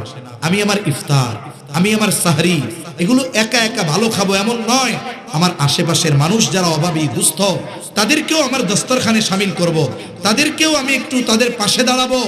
আশা করা যায় এই যে তাদের প্রয়োজন মিটাইলাম, তাদের একটু সহযোগী হইলাম, আল্লাহ তাআলা আমাকে দুনিয়া আখিরাতে উত্তম বিনিময় দিবে। ঠিক কিনা বলেন? এজন্য রোজার মাসে আল্লাহ রাসূল সাল্লাল্লাহু আলাইহি ওয়াসাল্লাম বলেন, আরে ভাই রোজাদার, তাকে যদি আমি একটু খেজুর দিয়ে পানি দিয়ে ইফতারের ব্যবস্থা করি, তাতেই হাদিসে আসছে ওই রোজাদারের সমপরিমাণ সওয়াব ইফতার করানেওয়ালা পেয়ে যাবে একটা খেজুর দিয়ে করাইলেও। আর আমি আপনি যদি তার জন্য একটু ভালো খাবারের ব্যবস্থা করি, তার প্রয়োজনটা যদি একটু মিটায় দেই, তাহলে আল্লাহ কি খুশি আগের চাইতে বেশি হবে না কম হবে? অবশ্যই অবশ্যই আরো বেশি খুশি হবে আল্লাহ তাআলা।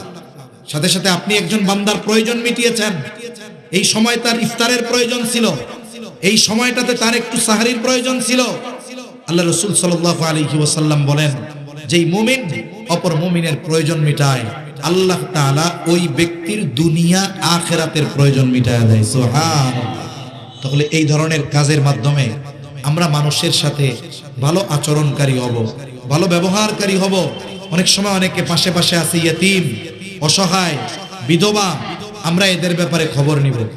আল্লাহ রাসূল সাল্লাল্লাহু আলাইহি ওয়াসাল্লাম বলেন, আস-সাঈ আলাল আরমালা কাল মুজাহিদি ফি সাবিলিল্লাহ।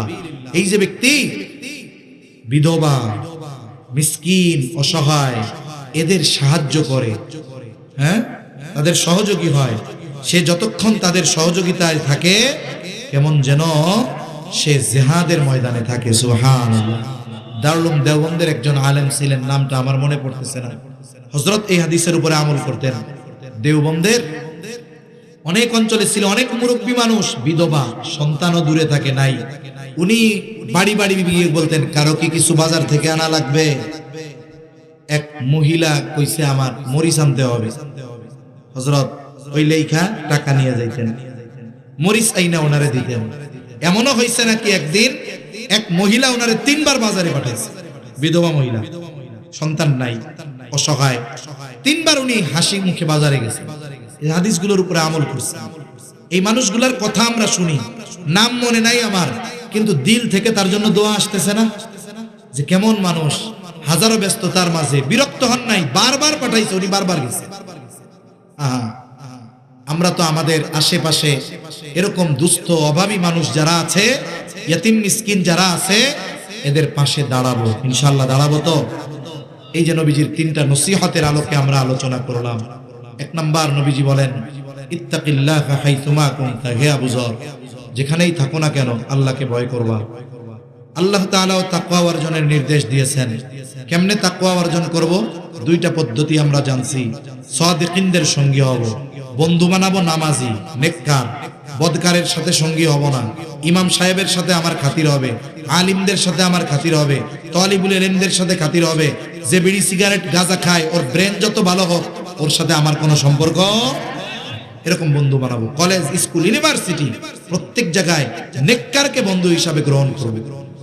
2 নাম্বার, আমরা মানুষ, আমাদের দ্বারা পাপের কাজ, মন্দ কাজ হতেই পারে, এটা স্বাভাবিক, কিন্তু নবীজি সাল্লাল্লাহু আলাইহি ওয়াসাল্লাম বলেন, ওয়াতবি'is সাইয়্যাতাল হাসানাতা তামহুহা, তোমার দ্বারা যদি কখনো মন্দ কাজ হয়ে যায়, নেকের কাজ করবা। মন্দ কাজ বা পাপের কাজের মাধ্যমে মানুষ নিজের উপরে নিজে জুলুম করে, নিজের উপরে নিজে কি করে? জুলুম করে। আর এই জুলুমের অবসান ঘটে কিসের মাধ্যমে? ভালো কাজের মাধ্যমে। ভালো কাজটা কেমন হবে? বলে যদি কবিরা গুনাহ হয় তাহলে সেটা তাওবা হবে, কিন্তু যদি বান্দার হক মাইরা খায় আর যদি আস্তাগফিরুল্লাহ আস্তাগফিরুল্লাহ কয়, তাহলে কি ওই পাপের ক্ষেত্রে এই আস্তাগফিরুল্লাহ ভালো কাজ হইব?